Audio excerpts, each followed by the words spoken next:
Hello, everyone, and welcome to Everything Under the Moon. I am your host for the evening. My name is Becky McKitty Guydeson. If you are not familiar with me, I used to do this program probably over a year to almost 2 years ago. I took a break and now I'm back. And tonight I brought some special guests with me, and let me introduce them one by one. I have Jen, who is part of my Tucson Ghost Society. If you want to say hi, Jen.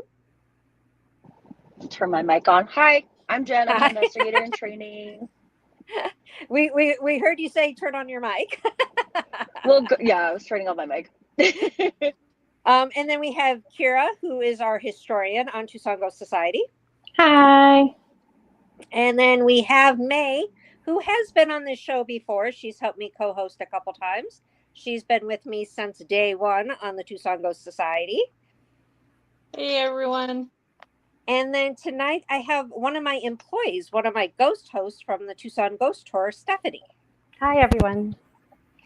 All right. So tonight, what I'm basically going to do is play catch up on everything that's been going on, why I haven't been doing my podcast, why I have my team here. It's just going to definitely be everything under the moon. We've got a lot to cover. So I'm going to go ahead and get straight into it. For starters, I stopped doing the podcast. I think it was last year. May, do you remember? Was it last year? Last, like, April-ish? I think so. It almost feels like it's been longer than that, though. I honestly cannot remember when the last show was. I do remember that I was co-hosting with Dave. Dave is a ex-team member. Unfortunately, he had personal issues that made him have to leave the team. He's been an on and off member for a while, but I think this time is permanent, sadly. But he had some personal things going on. But I was co-hosting with Dave, and so the last show I did had Dave as a co-host. And when he left, I decided, well, I'm going to take a little bit of a break. And that little bit of a break ended up into however long it's been. Since Dave left and I stopped doing the show, I had one thing after another happen. Unfortunately, there was deaths in the family. My husband lost his father in April, and then I lost my mother in June. And then just drama after drama happened. Unfortunately, I also lost an uncle, and then we also lost two dogs, all in the past year. Okay, so in the past year alone, we have dealt with so much death. It's not even funny. It's really sad, actually. Because like I said, two dogs have passed away. My father-in-law, my mother, an uncle. It's just been nonstop with that, and then just personal life drama, unfortunately, and then business and team stuff. Things have been very, very slow, unfortunately. Tourism in general, I think, has basically hit the lowest point of all time. So dealing with company things, team things, it's just been nonstop. So tonight I just kind of want to catch everyone up on what the team's doing, what my company is doing. Um, we are actually going to have a meeting at the end of this month to figure out where we're going from here, because of the fact that things have been so completely slow and it's been sad. But before we really get into all this, I want to go ahead and I want to give people the chance to get to know everyone, why they're on the team, what they're doing, things like that. So, May, since you've been with me the longest and you've done this before, I'm going to let you start with introducing yourself, your role, and what brought you to this team and why you put up with me for so long. My name is Mandy. I've been on the team for how long have we been together now? Like 12 years, maybe. 12 years, yes. I am co-lead case manager. I, I just help Becky like try to find places. Not so much anymore. It's more of a team member now, but I was You keep helping me in line. besides keeping her in line, was helping her look for places to get into to investigate, doing research on places. Um, trying to think of what else I was doing for. I've been making merchandise to sell to make money for the team and the company. Just all kinds of things. Um, and I got into it because I've been interested in the paranormal, and when I was young and I lived in Douglas, I had several experiences that I couldn't that I couldn't explain. You know, it's all don't talk about it. You know, ignore it. So I found out about Becky through Facebook, and we took one of her walking tours, and then later a ghost hunt at what used to be La Cocina Dojo's. And through a mutual friend, found out that she was starting her own team. So I had him message her and say that I was interested, and so I've been with her since day one. Yeah, you have. And we have definitely seen people come and go through that Oh, yeah. time. A lot of people come and go through that time. But yes, you have definitely been my sidekick, I guess you can say, for this whole time for 12 years. I can't believe it's been 12 years. I know. It's been a very long time. And we actually started doing a podcast back in the day. It was called Mysteries Explained. And I started doing that a couple years after this whole thing started. And I remember when we started Mysteries Explained, we were actually on this local little channel, and we would actually go into the studio, and they literally had like all the radio equipment. I'm not sure if you remember that, May. I know you went a couple times with me. Yeah, I remember. Yeah, and it was like I was afraid to push any buttons because I was afraid of what I was going to do to mess it up. Right. And Dave and I did mess up a couple times. We had to re-record some things. In fact, we had to re-record an interview we had done with Adam Berry. So we had a major star on. Here we are at the studio pre-recording it, thinking, "Oh, we're cool. We got this covered." And when we went to play the show, the studio producer was like, "We didn't get any of your part," and we were like, "What?" So I'm listening to Adam's part of everything, and I'm having to go back and dub in our questions. It was horrible. I hated pushing buttons there. So I so much prefer this and having Stan produce everything, so I don't have to push any buttons. Unfortunately, tonight, being our first show back, I knew there'd be kinks, and unfortunately, my computer didn't work, so I'm doing all this on my phone. So hopefully, it turns out okay. But it was expected. I knew there'd be some kinks to, our first show back, but I'm happy to be back, happy to be doing this again. So we'll go ahead and continue, and we will start with Kira, because you are the one that's been around the second longest, and I can't talk. You are my historian, so I would love for you to introduce yourself and what got you into the history and being part of the team. All right. So, hi everybody. Like Becky said, my name is Kira, and I am the historian for the team, and I'm also an investigator. So, a little bit about me. I've always liked the strange, the peculiar, the spooky stuff. Even when I was really little, me and my best friend bonded over watching, Ghost Adventures, Ghost Hunters when we were very little. Um, and so I've always been interested in it. And my favorite part of those shows were always that first 5 to 7 minutes where it talked about the history. Like I couldn't care less what happened later on. I love learning about the history of all these really cool places. And that has, stayed with me. I've loved reading about things like history wise, and I love it's like watching videos about history and all sorts of types of history. So like even like more recent history or even just, really ancient history, like ancient civilizations and stuff. And so like I said, I'm a huge nerd. I love researching. That's kind of who I am as a person. Um, and then I found Becky. So I found Tucson Ghost, like company, I guess, society. I was still in college when I went to the University of Arizona, which is in Tucson.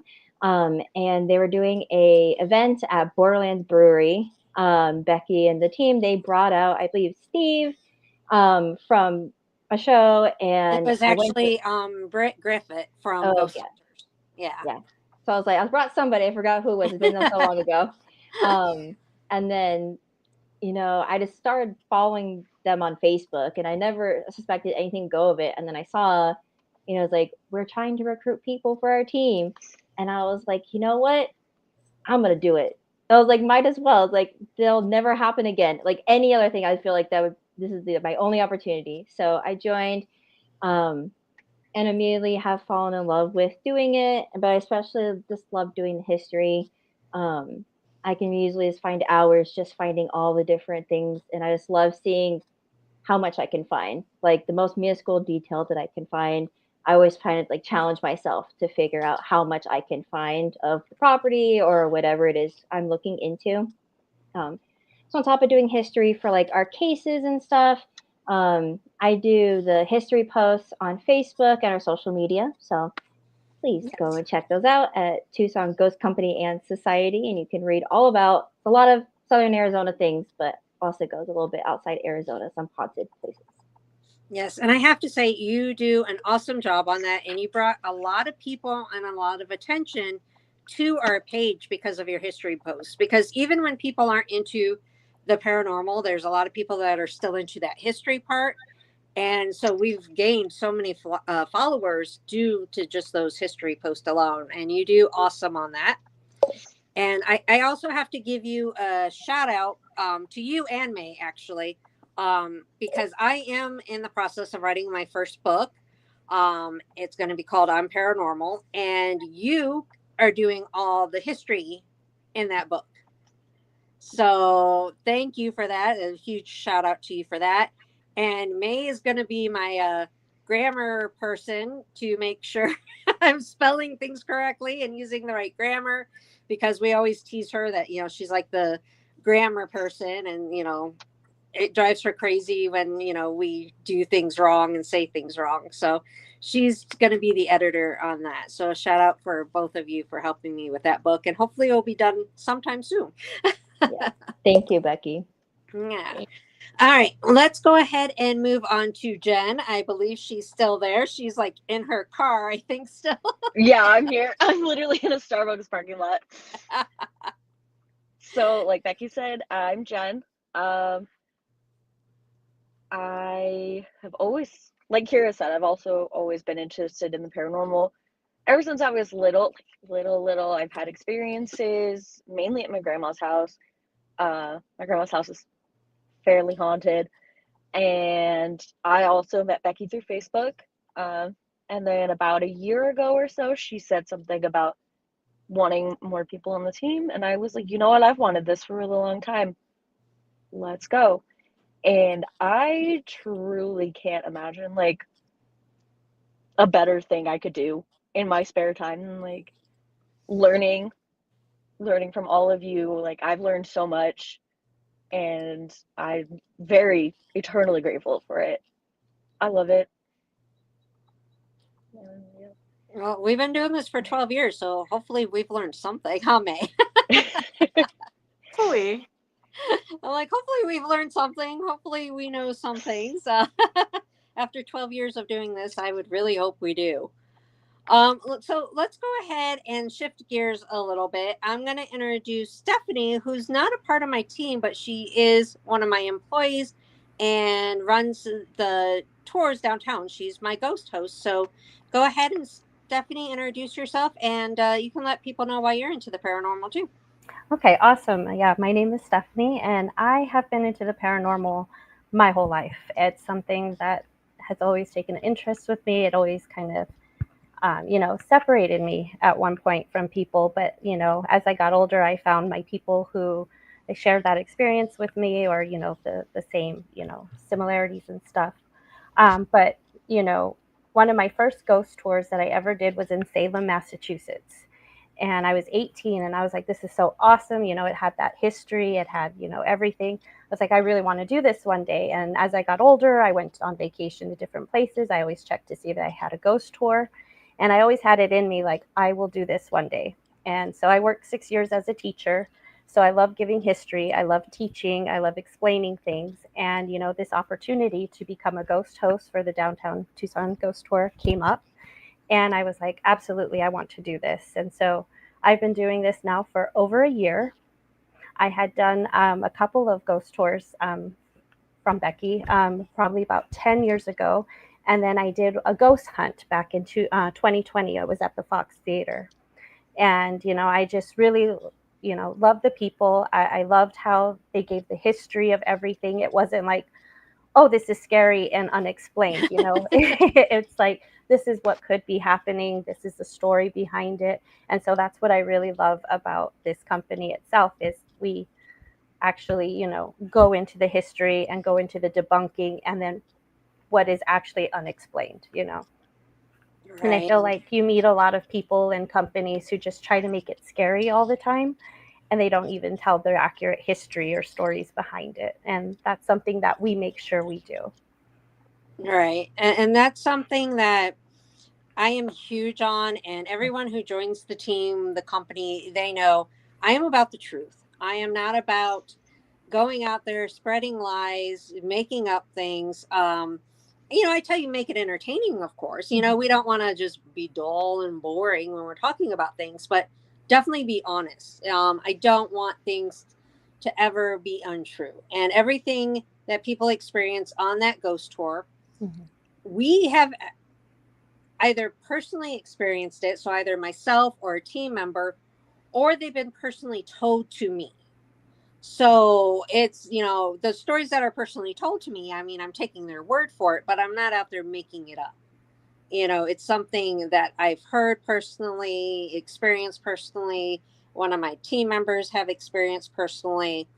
So it's one of those things to where I definitely want things honest and I want things to be truthful. And I don't want to be like, oh, it's scary. I never, ever want to present the paranormal as being scary because there's so many people out there that unfortunately make it all demonic and make it all scary. And that is something that I never want to do. I never want to present it that way.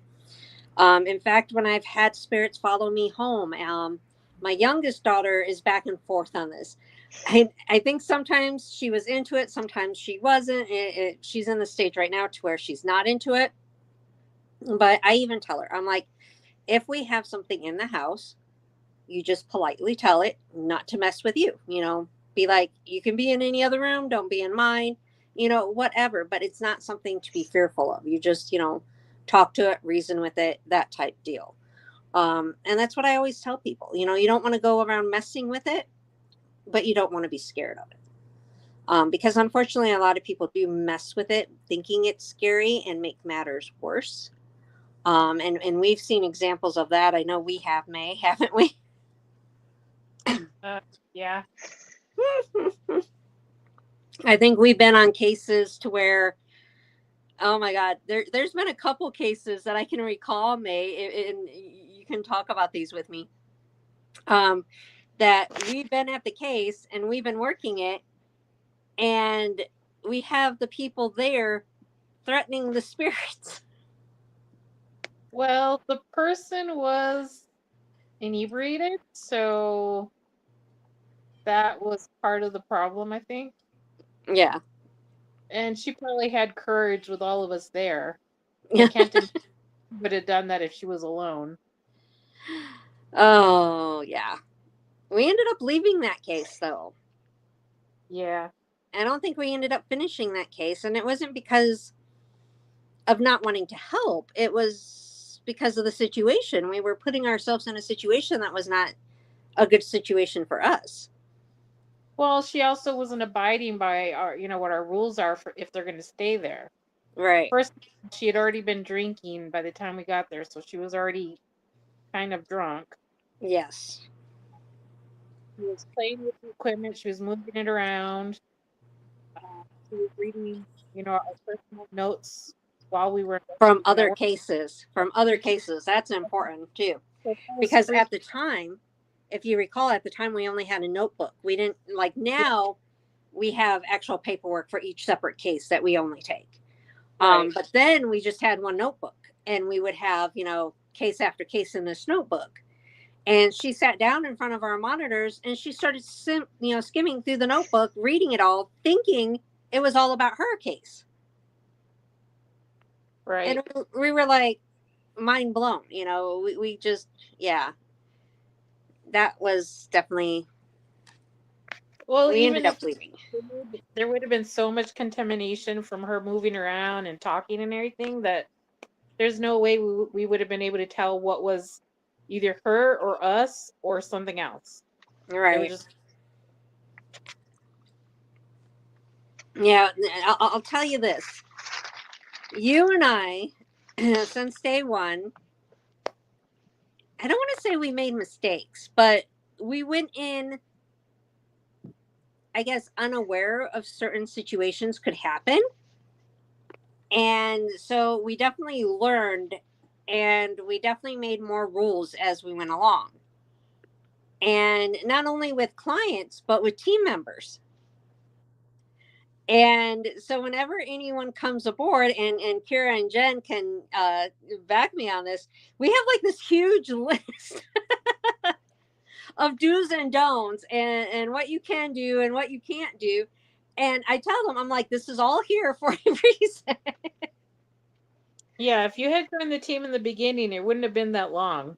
No, it would have been like, don't provoke and announce everything. And I think that would have been pretty much it. Yeah. And since we add, because for 12 years, we have learned this will happen, this will happen. And the most shocking thing will happen that you're still mind blown going, okay, that's something new to add to our list. Yeah, and we're still learning. We're not saying that we're experts at all. Oh, 'Cause no I one think, is experts. I think every time we always come up with, okay, maybe we should do this instead, or try this, or not do this, or whatever. So it's a constant learning. Yeah, it definitely is. And no one is an expert in this field. And if anyone at all ever comes up and says, I'm an expert, just slap them. Because they're not. There is no such thing. No one can prove anything in this field. In all honesty, we can have the best evidence ever, and someone will try to disprove it. Someone will say, oh, that's not what that is. There is no experts. What I always tell people is there is no expert, but there are people that do this professionally. And we are ones that have done this professionally for 12 years. And I always warn people, be aware of your team, be aware of who you're letting in, because there are people, and May, you and I were having a discussion about this today, actually. There are so-called people that will say, hey, I want to bring in my team. And basically, they don't have a team. They just bring in a bunch of people.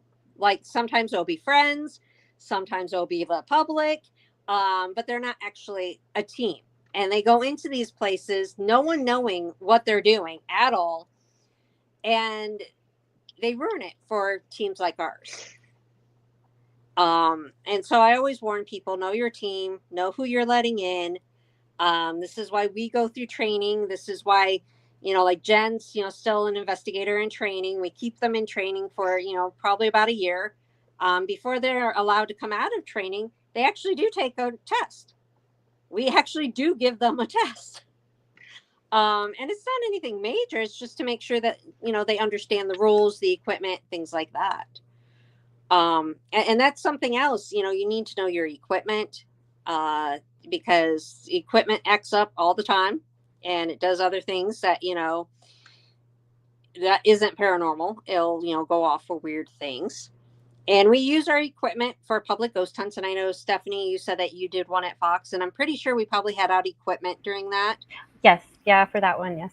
Yeah. And, we warn people, hey, your cell phones can set this off, or, hey, this can set this off. Because we don't want people to go up with their cell phones filming and have the K2 go off and go, oh my God, it's haunted. No, that's not it. You need to know your equipment. So there's a lot that, we have learned throughout the years. We've learned what sets off the equipment. We've learned do's and don'ts. We learned rules. We learned what cases to take, what cases to not take.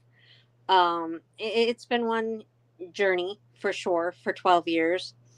And unfortunately, for the past few months, things have really come to what seems like a halt. Business has been very, very slow for the past year for sure. I know tourism in general has seemed to gone down. Um, May, I know you and I are out of ideas when it comes to investigations because we've basically investigated everywhere that allows you in. Yeah. So I mean, I'll repeat things for people that haven't done them, but you and I are like, there's nowhere new for us. Yeah. I mean, I've contacted some of my contacts asking if we can get in over the summer, but you and I have basically done them all. What do we I'm not, do, May? Where do we go from here? I'm not even, I mean, unless we go through our list of places we contacted that initially didn't let us in, maybe by now they might change their minds. I don't know. Well, it depends. If they switched owners, maybe we had that situation. Wish. But let's talk about that situation. We can't name where it was. And Kira, you did get to do this building with us, but we can't name where it was. It was a dream location for you and me, May. And I know it's been a dream location for a lot of investigators. But honestly, May, you and I were so disappointed. I think it was all the hype and hearing all the stories and experiences that other people had, and then we go in and nothing much happens. Yeah, So and we could hear a lot of outside noises, which oh, yeah, that building was not soundproof at all. yeah, Even Kira, I'm sure you know which building we're talking about. even at the top levels, you could still hear street noise. So Yeah. Yeah, I think was it a Friday night when we did that building? So right in the middle of downtown where there's lots of loud things outside going on. Yeah, and unfortunately there's no soundproof. So like May was saying, you could hear everything. And the stories after stories that came out of this was, oh, you could hear partying and you could hear music. And it's like, well, yeah, you're hearing it all from outside. yeah. I have to say I was really disappointed with that building. We do have a chance to go back. I have to send them some EVPs, which Kira, I know I still got to get you those EVPs, and we got to chop them up and send them to them. And we do have the opportunity to go back, but I'm like, I'm hoping and praying that something exciting happens from it, because the most impressive thing was the elevator. And Yeah. Kira, I think, were you there for the elevator one? Yes. Yes, Yeah, I was where it with just, you. So that yeah, was we were like, weird. so, yeah, that was really weird. Yeah. So for those listening, what had happened was I decided to be playful, and we do get playful on investigations because, if you don't, you get bored. You're there for, 4, 6, 8 hours, whatever. And, it's late in the night and sometimes you get bored. So it was me, Kira, and Dave as a group, and May and Zach as a group. Dave was basically there as a cameraman. That's what he was doing at that point in time.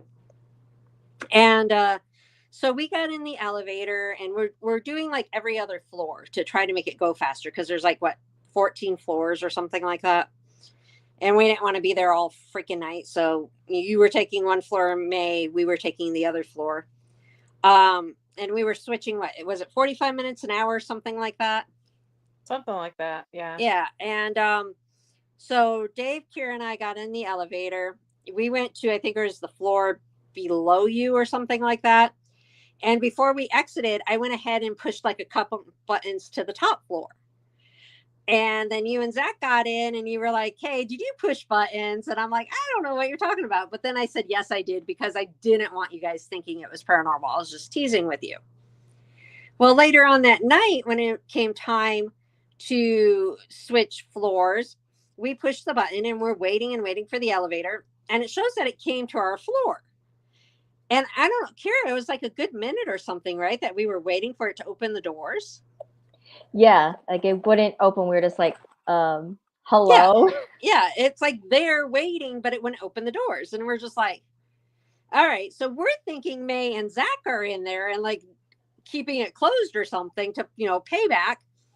And then all of a sudden it happened, what, like halfway, if even halfway did it open, maybe like 3/4. Yeah, I was like, I don't even like not a half like I think it was open for maybe all of 2 seconds because it like opened and then like said that and then went shut really fast. I'm like, that's the fastest I've ever seen the elevator shut Yeah, and I too. don't even think it opened all the way. Yeah, it It didn't go all the only, way. Yeah, it did not go all the way. yeah. And so we're like, okay, May and Zach are, playing a trick on us to pay us back. And so I'm like, all right, let's just push the button again. And I was gonna radio them or whatever. And but before I could, May radioed me and goes, "Did you send the elevator to us? Because May, go ahead and tell what happened on your end." Well, Zach and I were sitting in the hallway during the investigation, and I'm sitting directly across from the elevator door, and I hear it ding. And so I'm sitting there staring at it, and it just slowly opened up. Nobody's in it, and then it closed. And I was like, well, that's kind of weird. And I thought maybe one of you guys was hiding, beyond the door where we could see that you were just going to pop out and, try to scare us. And that's why I radioed you to ask you if you guys were playing with the elevator. Right. And see, we thought the same thing. We thought you guys were in the elevator trying to scare us or prank us. And so when you're like, did you send the elevator my way? I'm like, hold on, call me. So we got on our cell phones because I didn't want to try to do it over walkies. And, we discovered it was none of us that did that, but the elevator just did that weird thing. And we still can't figure out why it did that. Because Yeah. there's definitely on our floor, it was definitely, there. It just didn't want to open and it did that weird thing. And that was one of the ghost stories that we've heard about for years and years and years, that the ghost liked to play with the elevators. So that was about the only thing, for this building that we were able to confirm. Of course, the skeptics, want to say that it's because the elevators are old and they don't line up and blah, blah, blah. But that was just too weird to part way open and stuff like that. I don't see how that could be the fact that it didn't line up. Then it wouldn't have opened at all, I don't think. I don't think it would have gave us any chance to get in if it didn't line up right or something. But yeah, for the most part, I was kind of disappointed in that building, but the elevator situation was definitely interesting. Stephanie, I'm going to let you take the floor for a minute because I know you actually give the ghost tours downtown. This building we're talking about is downtown. I just can't name it. Mm-hmm. Have you ever had, I know you did one of my ghost hunts at what used to be Laco, it's JoJo's now. Yes. But have you had anything weird happen to you while doing the tours? I think you did at that ghost hunt. I can't remember exactly. Yes. During that Okay. ghost hunt. Yeah, during that ghost hunt, we had a woman with us in our group, and she wanted to speak Spanish because, the Presidio itself was inhabited by Spanish soldiers. So she just started casually talking, and it was me and this girl standing there, and she had she had her phone out or something, and I just remember feeling like someone was behind us, but it felt like a bigger person. And when I kind of went like this, it was like this huge shadow that kind of draped over us, and it almost was like if it was a big man trying to hug you or trying to like come over you. And it startled us, but I didn't feel threatened or anything like that. It was just the hair on your arms standing up or something before you could even see what happened. Yeah, so that happened at that. Yeah. Yeah, JoJo's is one of those that they do have a lot of protective spirits there. They also have tricksters, but the one cowboy, and he will usually smell like cigars. He is very protective, especially of women. He is so protective of women. And I remember being there with Dave and my husband teasing me. And this cowboy did not like the fact that they were teasing me that night. And he was like surrounding me, and everyone's like, "You smell like cigars." And I'm like, that's the cowboy. He's staying next to me because, I'm being teased and he doesn't like it. But a little bit, I don't want to give away the whole tour, of course. And Kira, you did the history of this tour, so you can jump in. What is, some of your favorite parts, Stephanie, of the tour? And Kira, you can tell us about some of your favorite history parts of the tour. So my favorite parts of the tour is just, Tucson was built over a very macabre history itself. So just delivering that history to people it really grabs them. I've had more than like a few occasions where I have someone where they're signing our waiver and they're like, I'm only here because my daughter wants to be. I don't believe in spirits. I don't believe in ghosts. And by the end of the tour, they're asking questions, they're engaging in conversation. Someone that seemed really shut down before is now open to like, oh, well, maybe this is a possibility, or, just the history itself has grabbed them. Because some of the sites that we go to, like, um, there was a lynch mob there at one time, and, there was executions done. It was the Wild West at one time. We had a gunfight at a certain area, downtown. And, you know, more than a few times, I've had people who were born and raised here. They've lived there their whole life, and they didn't know that these stories existed. They didn't know that this was part of history. Like, they didn't know a famous bank robber was caught here in Tucson, and they're like, oh, but I've seen the movie. I didn't know that was supposed to be here. And so that really gets people like excited and just, kind of open their mind to believing that there are some things like beyond what we see in front of us. Right. Yeah.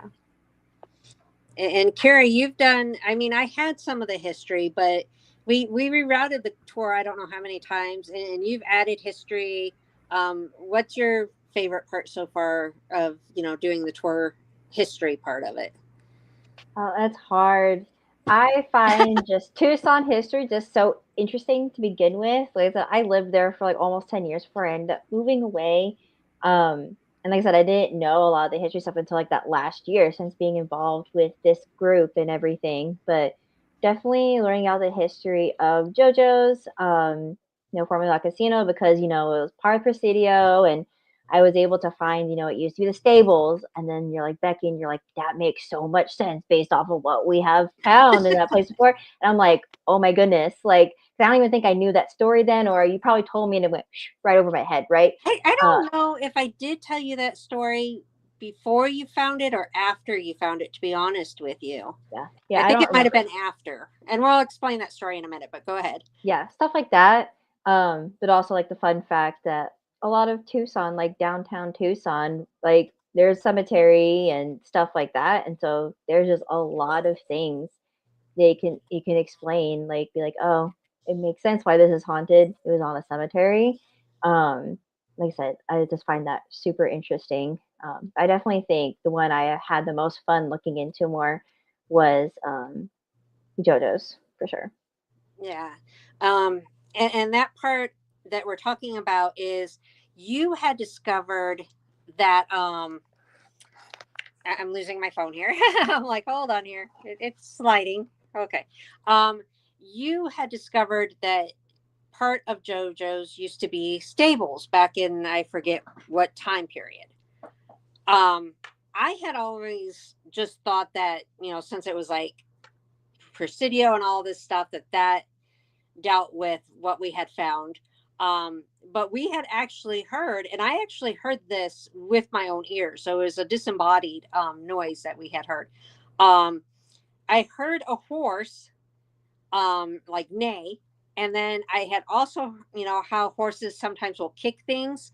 I heard that like a horse kicking like a metal type bucket. And I think we had caught that on EVP too. That was so many years ago, I can't remember, but I do remember hearing the horse. And I also know that there's been a lot of um, people saying that they've heard animals and stuff there. So being that it was stables, I'm sure they had other, animals besides the horses, of course. So when you brought that to my attention, I'm like, well, that totally makes sense now to why I heard the horse and why there's animal spirits here. So it's definitely interesting when you can get that history to tie into your experiences for sure. I definitely love that. I love that, you dig so deep into the history part because you find things that May and I had never found before, huh, May? Yeah. May is really good at, I call her my spy. She is very good at finding things out about people, finding information that is online about things.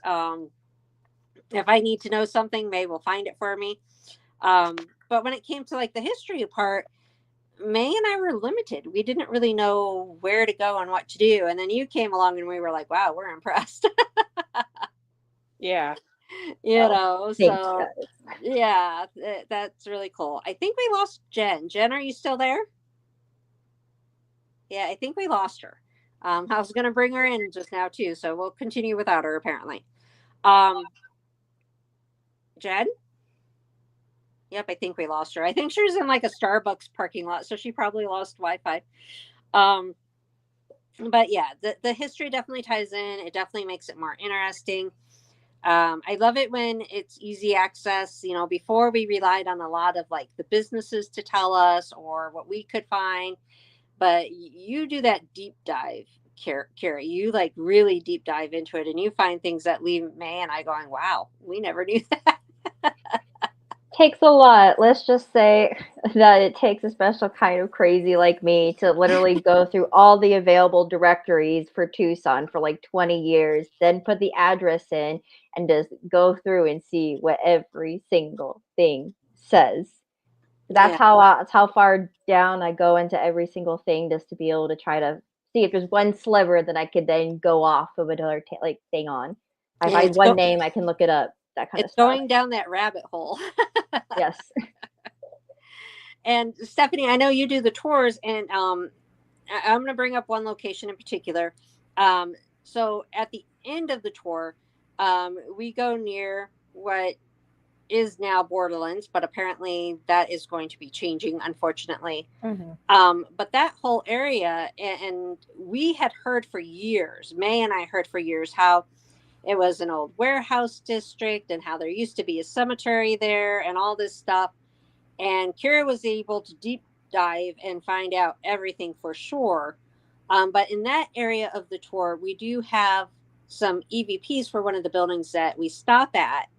Um, what do you think about those EVPs? It's definitely showing that it's haunted there. When you play those for people, are people impressed by those, or are they thinking it's fake, or what? Because one's really clear. Yeah, so I've had a few people kind of look and be like, "Oh, I didn't hear anything," and you play it again. "Oh, I still didn't hear anything," and then you have some people like right away like, "Oh," and then just knowing that history, they're like, "Oh, that's probably definitely something," and then you know, people will ask, well, can I take a picture of this area? And then at the end of the tour, they're like going through their pictures, like, is this something?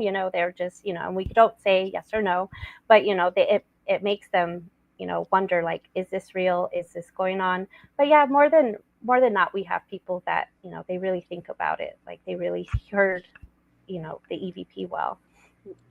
Yeah, and that's funny that you bring that up because that is something that May and I, a long time ago, made it very strict that, oh, I think Jen's back. Yay! Yeah, I but was May and stuck I, backstage for a little bit. yeah, May and I made it very strict that we don't influence each other when it comes to those EVPs. Because Stephanie, you brought up a good point that some people are like, I don't hear it, or they think it might be saying something else. And when you Mhm. influence them, and if you tell them, oh, listen for this, most of the time they do hear it then. And so that's something that May and I, a long time ago, we were like, we can't influence each other. Mhm. And I think the first couple times that we did EVPs, didn't we do them as a group, as review, and then we decided, yeah, this didn't work, Um, it or at wasn't least it once or wasn't something. in the group. It was because in the beginning it was just three of us, and then we lost Right. the third. But I can't remember how far after you'd started the group that we brought in those specific people that we started doing that with. But I think we only did it like once or twice, and then we stopped. Yeah, because people were getting offended. Yeah. Well, they were taking it personally that we weren't hearing what they were hearing, Yeah. or that we weren't agreeing with, their decision about the situation. Right. And that's why now we keep everything private, and we're like, we don't tell each other. Right. Because we don't want to upset team members because, we're not all hearing it. Now, when we all hear it, that's like amazing. I love it when we all come together and say, yes, this is what it said. Um, but usually it's like we have usually a bigger team than what we have right now. And we'll get like half that agree to this and half that will agree to where it's something that's kind of sounds like it. And those are the ones I present. But when no one can agree on it, I don't present those because I'm like, that is not something that I'm going to present because it doesn't make sense and we don't know what it's saying and I don't want to worry a person or what have you. Jen, you had disappeared on me when I was going to bring you in on this. I know I've been kind of putting you in the background because we've been talking about the tour and the history. Mm-hmm. But everyone kind of has given like their favorite part of the tour and stuff. You've taken the tour, right? Yeah, I'm actually planning on taking the tour again next week. Oh, cool. Yay. Yeah, my So, friend's coming to visit, so we're going. oh, cool. So, what is one of your? I'm not sure if you've taken the new route or not, though. You might have taken the old route, depending on when you did it. So it might be a couple new things for you. But what has been your favorite part of, taking the tour? What did you like? I oh god, I love Tucson, period. So the whole thing was just awesome to me. But I think when you walk around the Presidio, Mm-hmm. at the very beginning when you get to like what is it, Crow's Nest or something, and there's the two cowboys. I really Yes. liked that. I like cowboys, but like that I thought was so interesting. And then we got to the courthouse, and I'm 100% a true crime person, so learning about the courthouse was really cool to me. And I also just like to learn things, so I there was so much about Tucson, period, that I didn't know, and now I just kind of spout it off to anybody who will listen, even if they're not listening. I'll tell them. You're So like, you can listen if you like it. yeah, I'm like, well, I'm talking, so I'm just gonna tell you about it. All right. Well, now since we've kind of caught up with everything and I kind of have everything going, um, so I restarted this podcast because of the fact that I figured this is gonna help the team and the company, hopefully again, and to get a positive message out there about the paranormal. Um, and being that it's called Everything Under the Moon, I always did the podcast to where we would talk about all things, not just paranormal things. And so I found these and I figured I'm going to do this again. We have two containers, and these containers, one has just random questions and one has paranormal questions. And I figured every show, I'm going to start off the show with asking some general questions, which would be, your name, what it is that you do, which we've already covered, um, where you're at. So, where they're talking from. We're all in Tucson. So, that's obvious for us. Um, but then the other general question is going to be, where are you from? So I originally am from Toledo, Ohio. Um, I don't know where all of you, I mean, I kind of know where some of you are from, but if you want to tell us where you're from, Kira, if you want to go first. So I'm from Mesa, Arizona, so that's a suburb of Phoenix. Okay. Is that where you were born? For the most part, yeah. I was born in outside of Portland, Oregon, in Vancouver, Washington, actually. My family moved here when I was 2, so I do not remember any of it. Yeah, that would be hard to remember, huh? All right. How about you, Stephanie? Are you from Tucson or are you from somewhere else? No, I'm from Tucson. I've been born and raised here. I did live in Washington. I lived in Tacoma for a year, about 10 years ago. Okay. What about you, Jen? I was born on Long Island, New York. Oh, New Yorker, huh? Yep. How long have you been out here in Tucson? What year is it? 22 years? You have to 22, figure that 23 out. years. Huh? Yeah, I have to Okay. think about it every time. And May, I already know this answer, but go ahead and let everyone know where you're from. I was born and raised in Douglas, Arizona, and I've been living in Tucson for 30 plus years now. Don't admit your age, May. That's a horrible thing to do. Yeah, see, I'll never admit how long I've been out here in Tucson because that would give away my age. Let's just say that I did move out here when I was a freshman in high school. Up until then, I did live out, you know, all my elementary school years and junior high years in Toledo. Unfortunately, I can't really say junior high years because from 2nd to 8th grade, I went to the same school. I went to St. James. So I went to a Catholic school. So I was raised Catholic. And now I'm doing ghost stuff for a living. Go figure. Sometimes we get really bad. I don't want to say bad religions, but people looking at us badly. Different religions will. I've been told more than once I run a cult and that I work for the devil. I think, May, you've heard the same thing. Yeah, I've been told by a few people that what I'm doing is inviting evil and the devil into my life. Yeah. I'm like, yeah, I wear a whatever. Saint Benedict bracelet to do a bit of that. I just say, let's have a barbecue. Invite them in. Let's have a barbecue. I don't believe that. I don't even believe that the paranormal is demonic or evil. I think, May, you and I have both decided that with 12 years of doing this, we have never ran into something demonic. Never. No, And then we've been on, gosh, how many cases now? I lost count long ago. I think I stopped counting after 100 cases. So I'm sure by now it's been over 200 cases.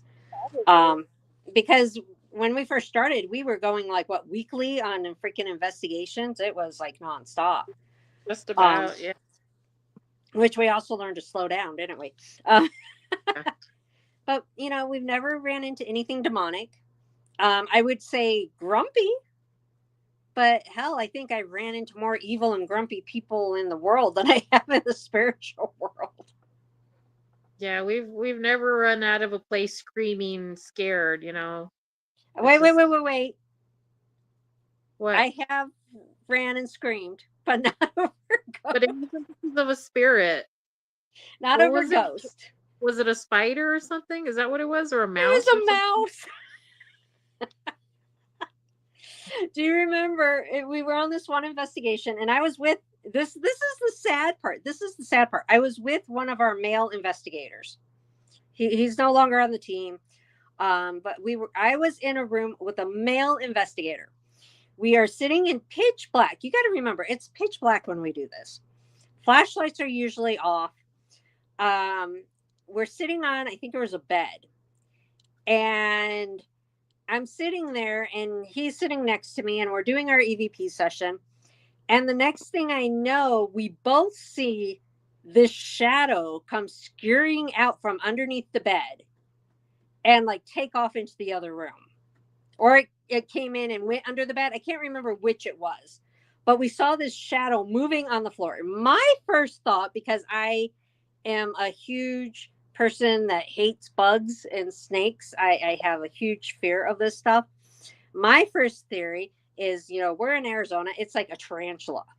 So I'm like, holy shit, there's a tarantula that either ran out of the room or ran into the room, whatever it was. And before I could react, the guy got up, screamed, and left me alone in the room with this thing. So of course then I'm like panicking and I screamed and I left. And my husband Will was with us on this investigation. So we did turn on the lights and I think he looked under the bed. So it had to have came into the room. And it was a mouse. And once I found out it was a mouse, I was calmer because believe it or not, I have no problems with mice. In fact, we have 2 baby mice right now that we found in my garden. And we have them in a bin and we're feeding them. So I have no problems with mice. But yeah, I did take off screaming because I thought there was a tarantula. So yes, I have left a room screaming, but not because of a ghost. Yeah, I think beyond that, we've never been so freaked out that we had to leave a place. No, never. There was one time I had to remove myself from a situation. Well, there's been twice or 3 times I've had to do that. 2 of the 3 times I went back in. One of the times I basically, put the law down and said, you're not allowed to make me feel sick, blah, blah, blah, blah, blah. And I stood up for it and everything was fine. Another time I went in saying the same thing. It was fine. one, we ended up cutting the investigation short because I kept feeling sick. I didn't want to go away. And I ended up spending most of the time in the car that night. And we ended up cutting it short because other team members ended up feeling sick. So I don't know what that was. We never got to go back. That case was featured on Dead Files, though. That is one of the cases that was featured on Dead Files. And we never got the chance to go back. So who knows? It could have been something we ate. But that was one case that I had to wrap up early. Oh, and then there's another time, but it wasn't a case we did. It was a public ghost hunt that I had went on. And it was in Jerome, and I did a public ghost hunt there. And we went into the original hospital because the hotel was the second hospital. The original hospital is down the road, and we had went into that, and there was a bunch of people on the tour hunt, whatever you want to call it, that were drunk, and which is why we don't allow drinking on ours. They went in and they were provoking the spirits, like they were being mean and provoking the spirits. And unfortunately, and as a team, you all know how I am, but I don't admit to being a psychic. I don't admit to being sensitive. I don't admit to being an empath. I don't claim those things. I've been told these things. I know I am, but I don't claim to be these things, if that makes sense. I go in as a skeptic. I don't go in listening to these emotions or whatever. But being that I am those things, I could feel the spirit there getting really, really, really mad at all these drunks. And so I had told my husband, Will, and we had both seen the shadow. Like we both saw the shadow across the room. I told Will, I'm like, we got to go. And my husband's like, why? And I'm like, because that spirit is pissed off that these people are antagonizing it. And being that I can sense it, being that we just saw it, we're going to get the blunt of it. So we did leave because I did not want to get the blunt of that. But that's the only time I left and never went back. But that wasn't anything that I did. And that was dealing with something else. All right. So moving on. As I said, I have these little pink cards that do random questions.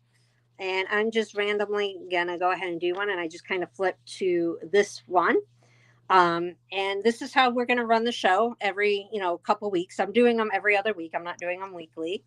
And I will pick a couple random questions. And tonight, one of the random questions, and we'll go person to person, is if you could meet any famous person, dead or alive, who would it be? Let's go ahead and start with May. Oh man. I know I put you on the spot. I love you. I'm trying to think of who it would be. All right. Should I go to the next person and come back to you, May? Give me All some right. time to think. All right, Jen, we're going to move to you and put you on the spot. Any famous person, dead or alive? That was a loaded question. Come on, someone's got to be ready. Okay, whoever's ready, jump in. Billy Joel. The answer is Billy Joel. Billy Joel. Okay. Is there a particular reason why? Fellow Long Islander, and my dad kind of brainwashed me with his music. So I want to thank him for giving me a solid music taste. Okay. How about you, Kira? We'll move to you and put you on the spot. I guess it's so hard to try and think for this or for this or for this kind of thing. I would say though, music's a really big part of my life. So some of my favorite musicians would probably be Halsey or Demi Lovato. Okay. And just basically because you're into the music? Yeah, and they've been through a lot of similar struggles that I have dealt with in my life. So yeah. Okay. What about you, Stephanie? I can't think of anyone right now. Like my mind's gone blank. I can't think of anything right now. Okay. We'll come back to you and we'll put Okay, May back yeah. on the spot. Come on, May. I'm trying to think. All right. Well, mine's pretty obvious. Do y'all know who mine would be? Because remember, it can be dead or alive. So who would mine be? For those who know me. Okay.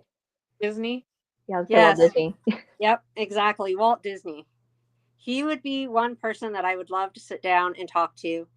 And one of the main reasons, too, is because basically he was told that he couldn't do it, that it was ridiculous, that he would fail. And I get told that a lot, too. So I would like to know, what he did to get through that and, how he accomplished everything he did. And I think he would be really interesting to talk to. And I would beg him to give me a lifetime pass to Disney. All right, May, what about you? Come on, you got to think of someone. I'm still trying to think. There's like so many choices. Pick I one, guess just one.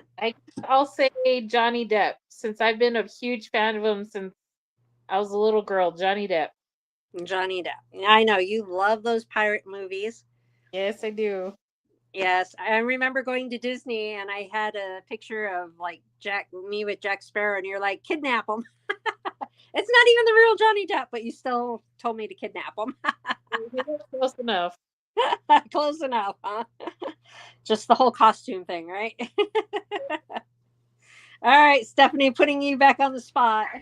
Johnny Depp is a good one. I actually have like this large picture of him sitting in a bathtub in this house. Yeah, but Don't tell May that. She's going to be over to it's steal like it now. it's a black and white picture. I think it's a shot from that movie From Hell that he did a long time ago. But yeah, I that's the shot that I have.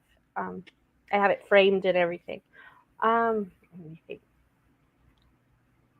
And you're going to have a knock on your door in about 10 minutes, and it's going to be May to come steal it. Message her on Facebook and ask her for a picture of that. Yeah, I have it. Yeah, let's see. Oh, this is so hard. I don't know why it's so hard. Like my mind has just drawn a complete blank.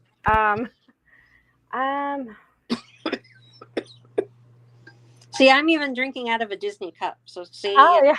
that's why it's easy and obvious that mine would be Walt Disney. I this is probably like one that people would say, a lot of people would say, but Edgar Allan Poe, only because the surrounding of his death was just so mysterious and like, like what happened to you? Like what really happened? Was it this? Was it that? There's just all these conspiracy theories, and it's just interesting to like what actually happened to this person. Okay. All right. So I will do one more random question, and then we'll move on to at least one paranormal question before wrapping up. So my random question is, what kind of books do you enjoy? Is that a little bit easier to answer? My kind of books, I usually like to read like the Disney stuff, but more like the twisted tales of stuff.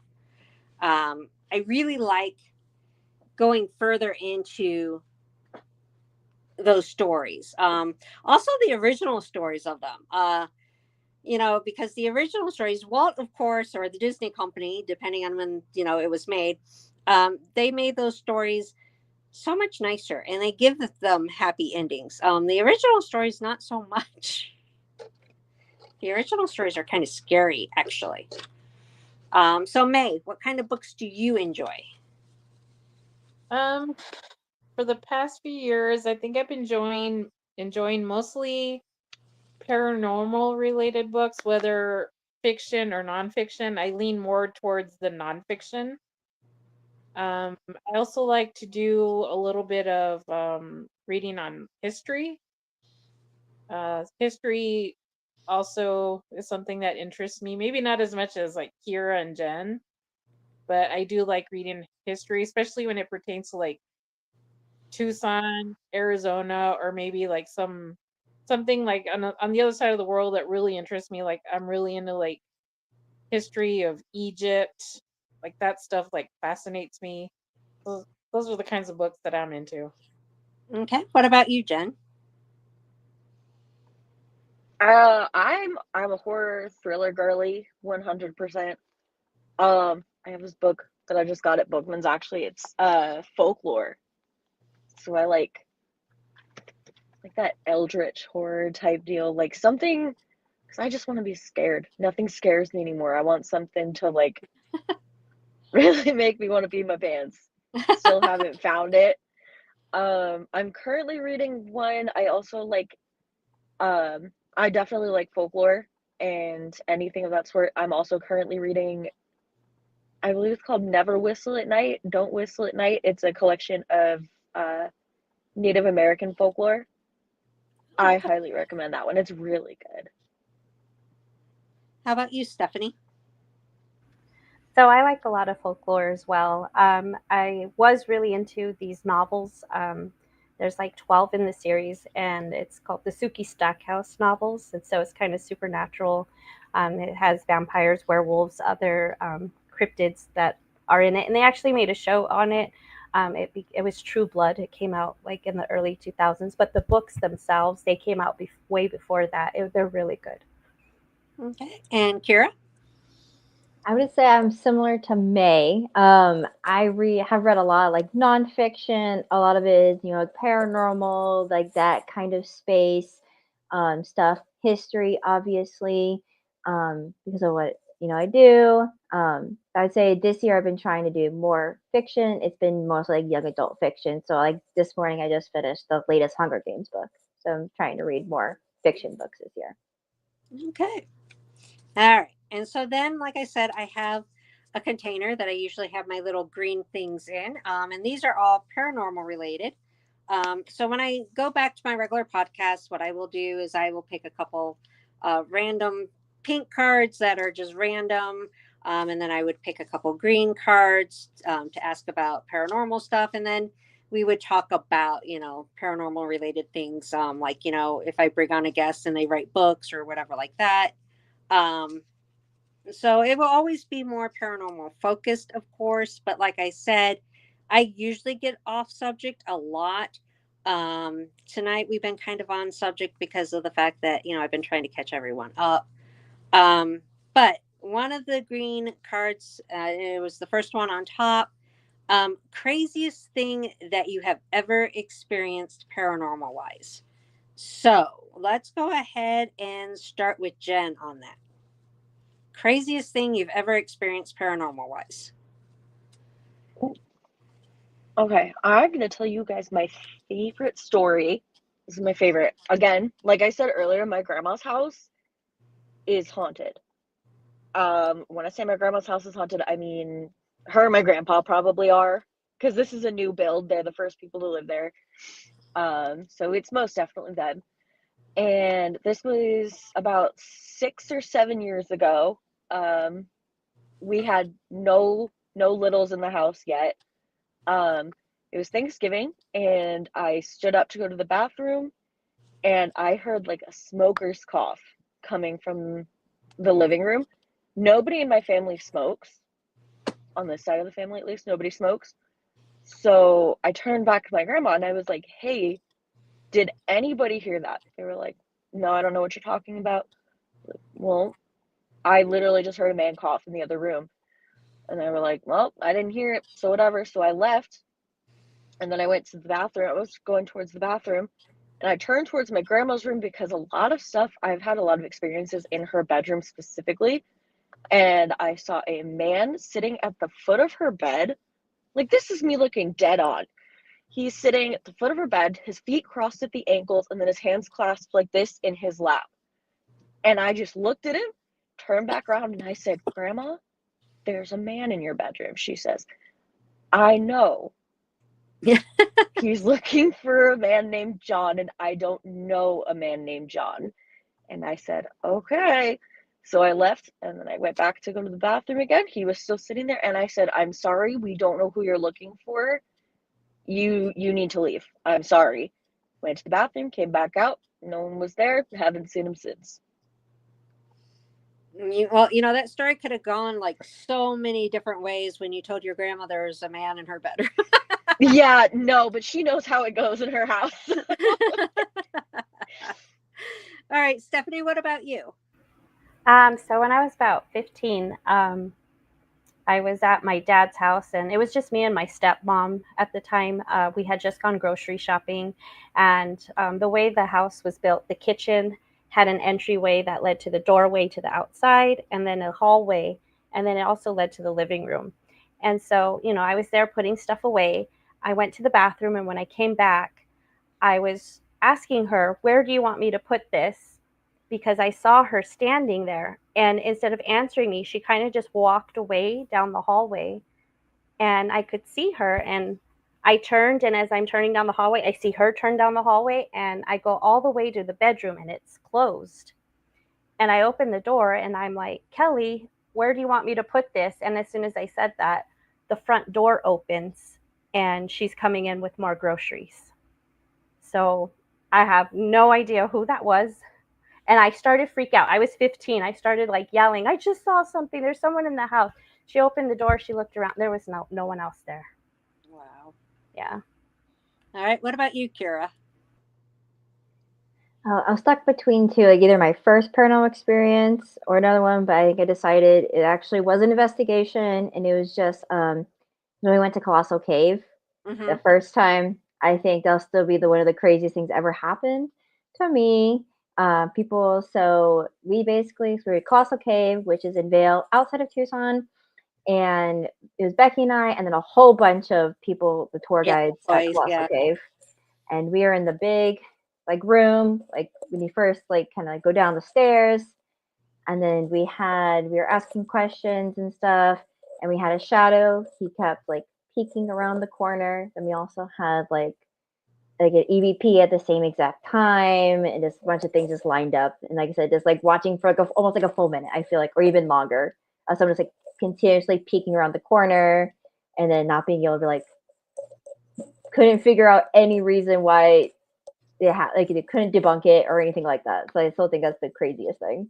Yeah. The fact that there's like a shadow there, and there's what, probably like 15 of us, Yeah, and there was we a all lot. saw it. Yes. Every single one of us saw this shadow, and no one was moving. Because I even asked, I'm like, if anyone's moving, do it again so we could debunk it.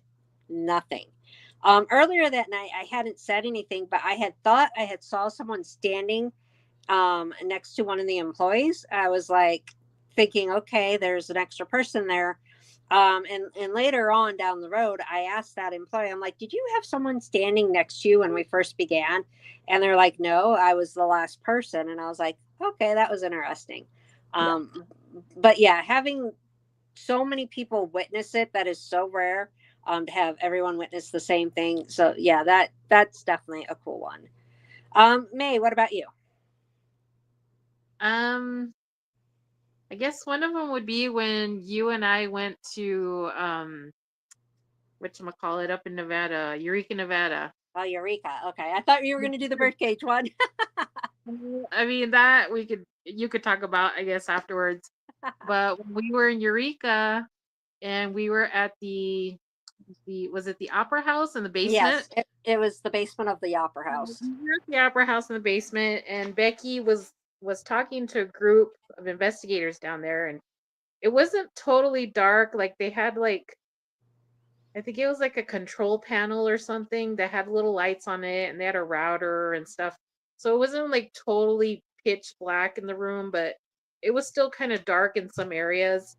And they had left the exit door open. So there were people walking back and forth in that hallway that would pass by the door occasionally.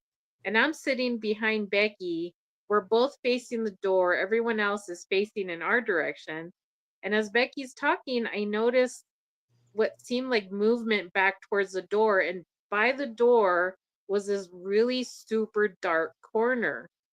And I could have sworn I saw someone standing there in that corner. And I thought, okay, someone walked in and they're standing there in the darkness just listening to Becky. And I keep staring and I can very, very faintly see the outline of a person standing there, but I didn't say anything. Suddenly Becky, she kind of like as she's talking, she kind of slows down and I look up at her and she's looking in the same direction. And then she's she like apologizes to the group. She's like, "I'm sorry, but I think you said something like I thought I saw someone standing in the corner or I something." saw the exit sign get blocked out. And that's when I told her I've been staring over there because I could have sworn someone was standing in the shadow over there. And Becky went over to look, and there was like nobody there, Yeah. nobody coming in or out, nobody standing there. So whatever she saw, I saw as well.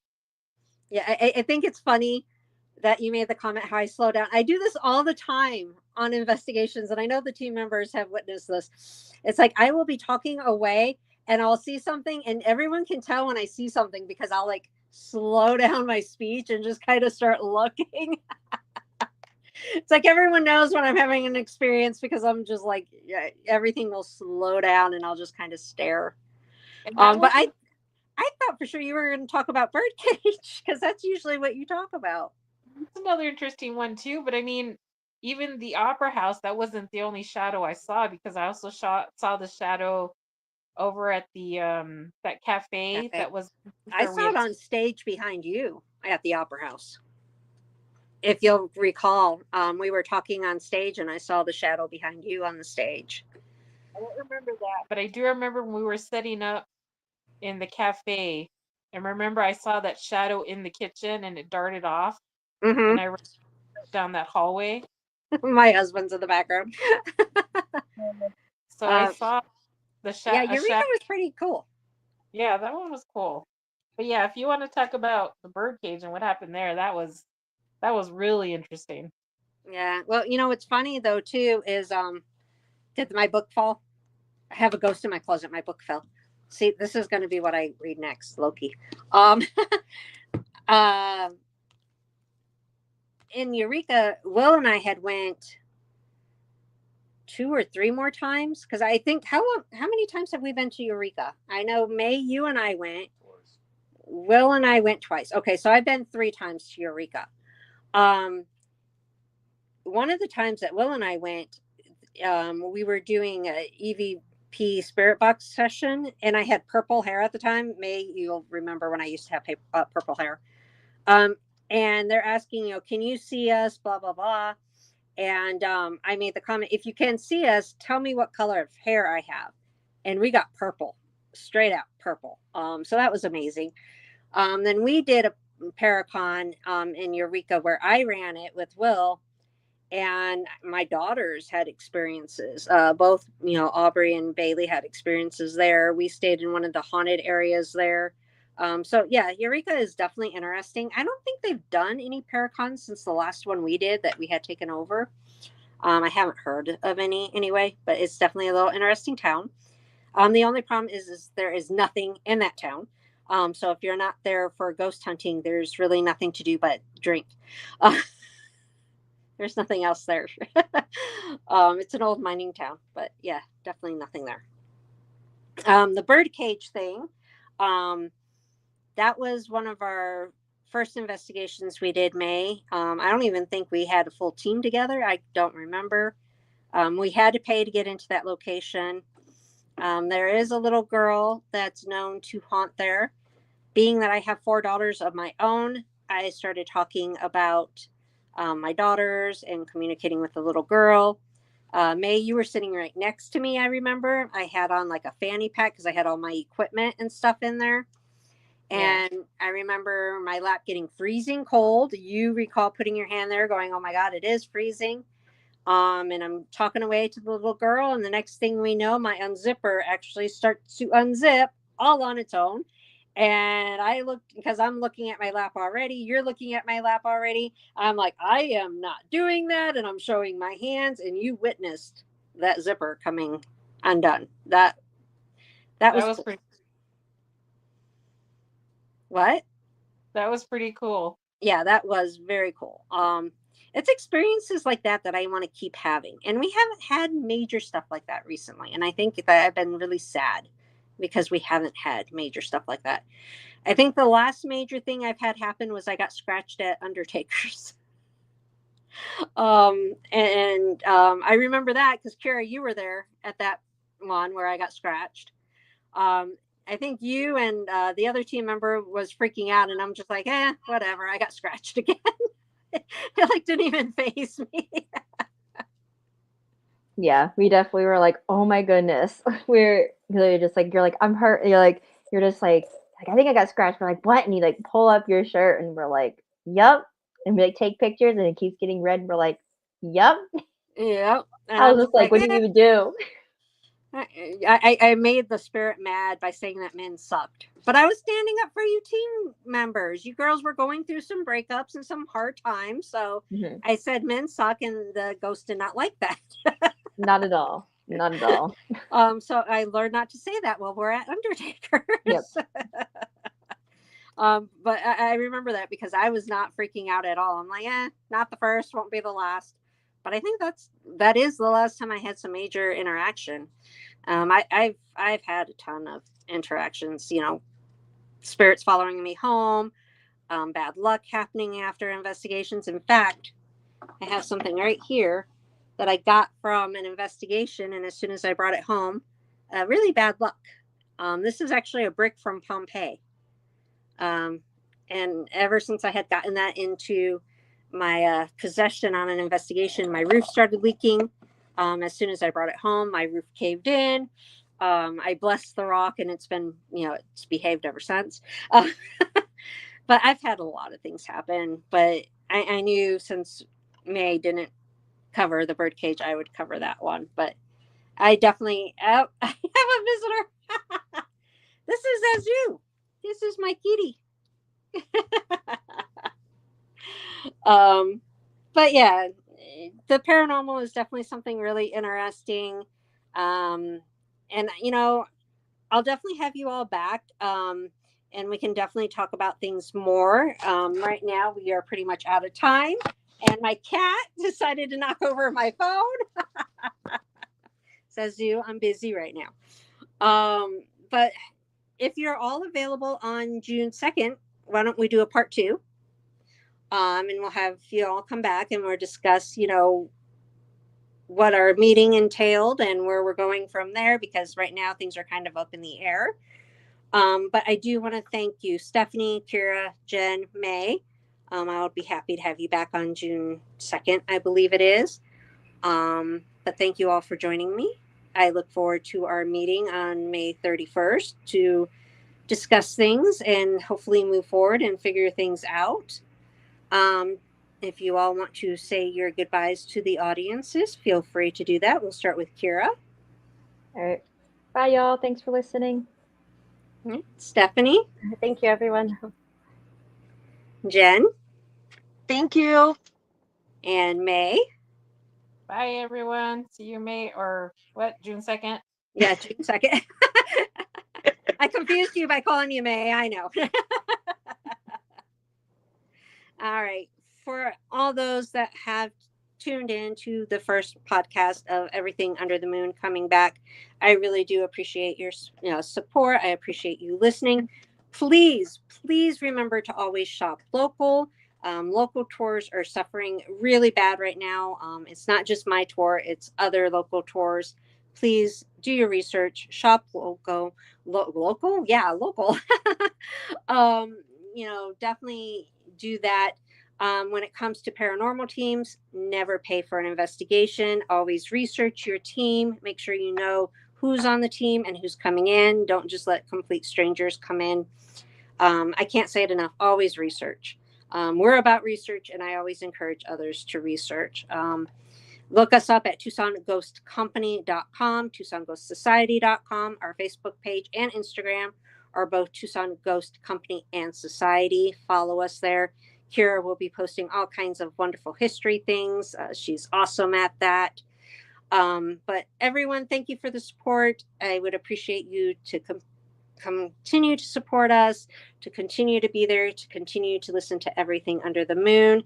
We will be back in 2 weeks.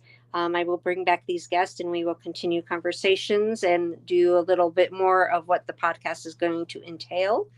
And until June 2nd, remember, you are never truly alone. Good night, everyone.